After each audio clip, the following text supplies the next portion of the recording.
Hey guys, John Pruitt with Addition Riley, and I'm outside Cordova Lanes where we will be doing the water mitigation, dry out, and the reconstruction.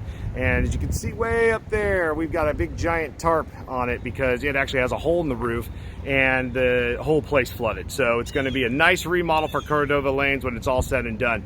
But if you have water intrusion into your home and your home is flooded, or you just had a part of the roof taken off, you got to understand that you've got to get the drywall out so it doesn't mold. Now, we'll come in there, we'll put in air movers, dehumidifiers. I brought a semi truck from Indiana of dehumidifiers and air movers, and we'll get our crew out there, we'll get them all set up so you don't mold. And that's your job to get that done. You have in your insurance policy, you have to mitigate damage. So call us at Addison Riley at 776-5009. That's 850-776-5009.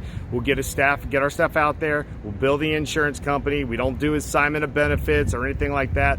All we're gonna do is get you taken care of, and we'll invoice the insurance company, and you'll be good to go. And then we could talk about reconstruction of your home and move on from there. Find us on the web, addisonriley.com, or Facebook at Addison Riley LLC.